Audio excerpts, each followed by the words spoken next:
Starting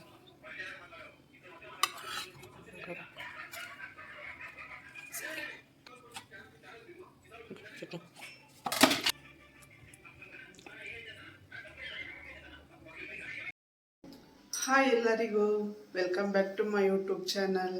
ನಾನಿವತ್ತು ಬೆಳಿಗ್ಗೆ ತಿಂಡಿಗೆ ಅಕ್ಕಿ ರೊಟ್ಟಿ ಮಾಡ್ತಾ ಇದ್ದೀನಿ. ಇವಾಗ ಹೇಗೆ ಮಾಡೋದು ಅಂತ ನೋಡೋಣ ಬನ್ನಿ.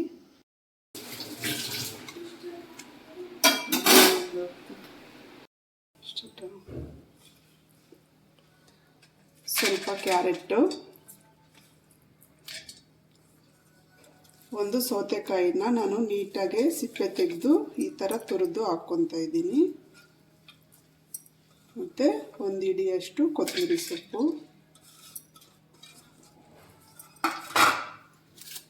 ಮತ್ತು ಚಿಕ್ಕದಾಗಿ ಹಚ್ಚಿರೋ ಈರುಳ್ಳಿನ ಒಂದು 4 ಈರುಳ್ಳಿನ ಕಟ್ ಮಾಡಿ ಹಾಕ್ಕೊಂಡಿದ್ದೀನಿ. ಈರುಳ್ಳಿ ಇದಕ್ಕೆ ಜಾಸ್ತಿ ಇರಬೇಕು. ಮತ್ತು ಸಬ್ಬಕ್ಕಿ ಸೊಪ್ಪನ್ನ ಸ್ವಲ್ಪ ಕಟ್ ಮಾಡಿ ಹಾಕ್ಕೊಂಡಿದ್ದೀನಿ. ಮತ್ತು ಕರಿಬೇವಿನ ಸೊಪ್ಪು, ಒಂದು 4 ಚಿಕ್ಕದಾಗಿ ಹಚ್ಚಾಕೊಂಡಿರೋ ಹಸಿಮೆಣಸಿನ್ಕಾಯಿ ನೋಡಿ,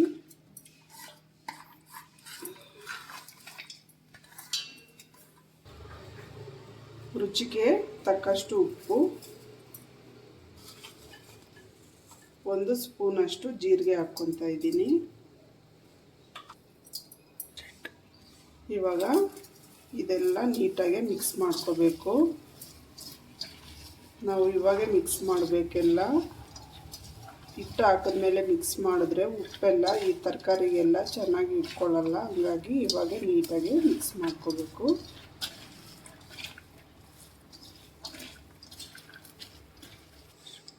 ಇವಾಗ ನಾನು ಹಿಟ್ಟನ್ನು ಸೇರಿಸ್ಕೊತಾ ಇದ್ದೀನಿ, ಅಕ್ಕಿ ಹಿಟ್ಟನ್ನು. ನೀವು ಎಷ್ಟು ಜನ ಇದ್ದರೆ ಅಷ್ಟು ಕ್ವಾಂಟಿಟಿ ನೋಡಿಕೊಂಡು ಹಿಟ್ಟನ್ನು ಹಾಕ್ಕೊಂಡು ಕಲಿಸ್ಕೋಬೇಕು.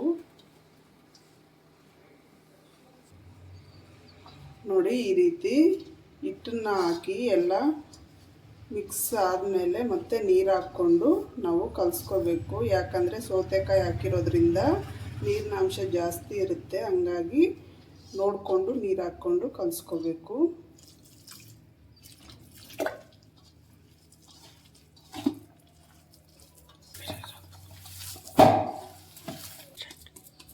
ನೋಡಿ, ಇವಾಗ ಕಲಸಿದ್ದೆಲ್ಲ ಆಯಿತು. ಒಂದು 10 ನಿಮಿಷ ನೆನೆಯೋಕೆ ಬಿಡೋಣ.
ಹಿಟ್ಟೆಲ್ಲ ನೆಂದಿದೆ ನೋಡಿ. ಇವಾಗ ಹಿಟ್ಟೆಲ್ಲ ನೀಟಾಗಿ ನೆಂದಿದೆ. ನಾನು ಇವಾಗ ಚಿಕ್ಕ ಚಿಕ್ಕ ಉಂಡೆ ಮಾಡಿಕೊಂಡು ಹೇಗೆ ತಟ್ಟೋದು ತೋರಿಸ್ತೀನಿ. ನಾನಿಲ್ಲಿ ಒಂದು ಕಾಟನ್ ಬಟ್ಟೆನ ಒದ್ದೆ ಮಾಡಿಕೊಂಡು ಹಾಕಿ ನೀಟಾಗಿ ಮೇಲೆ ಒಂದು ರಬ್ಬರ್ ಶೀಟ್ ಹಾಕಿ ನೀಟಾಗಿ ತಟ್ಟಿದ್ರೆ ಅವಾಗ ನೀಟಾಗಿ ಬರುತ್ತೆ. ನಿಮ್ಗೆ ಎಷ್ಟು ಅಗಲ ಬೇಕೋ ಅಷ್ಟು ಅಗಲ ನೀಟಾಗಿ ಈ ರೀತಿ ಮಾಡ್ಕೋಬೋದು. ಚೆನ್ನಾಗಿ ಬರುತ್ತೆ. ಈಸಿ ಮೆಥಡ್ ಇದು.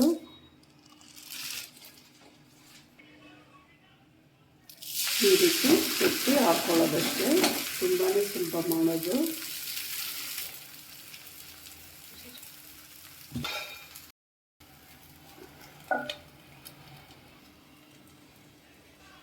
ಎರಡು ತೋರಿಸಿ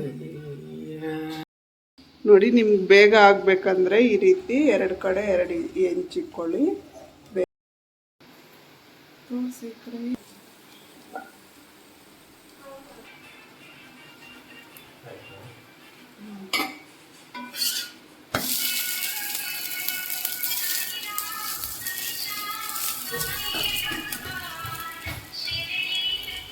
ಇದು ಗ್ಯಾಸನ್ನು ಜಾಸ್ತಿ ಹೈ ಫ್ಲೇಮಲ್ಲಿ ಇಡಬಾರ್ದು, ಮೀಡಿಯಮಲ್ಲಿ ಇಟ್ಕೋಬೇಕು, ಇಲ್ಲಾಂದರೆ ಸೀದೋಗ್ಬಿಡುತ್ತೆ ಬೇಗನೆ. ಇದು ರಾಗಿ ರೊಟ್ಟಿ ಥರ ಅಲ್ಲ, ಬೇಗನೆ ಕಪ್ಪಗಾಗ್ಬಿಡುತ್ತೆ.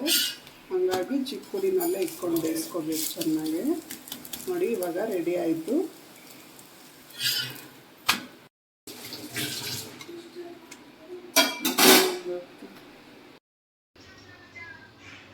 ನೋಡಿ ಬಿಸಿ ಬಿಸಿ ಅಕ್ಕಿ ರೊಟ್ಟಿ ರೆಡಿ ಆಯಿತು. ನಾನು ಇದಕ್ಕೆ ಕೆಂಪು ಚಟ್ನಿ ಮಾಡ್ಕೊಂಡಿದ್ದೀನಿ, ತುಂಬ ಚೆನ್ನಾಗಿರುತ್ತೆ ಈ ರೀತಿ ಮಾಡಿಕೊಂಡ್ರೆ. ನಿಮಗೆ ಚಟ್ನಿ ರೆಸಿಪಿ ಬೇಕಾದರೆ ನನ್ನ ಚಾನಲಲ್ಲಿ ಚೆಕ್ ಮಾಡಿ ಸಿಗುತ್ತೆ. Thank you for watching.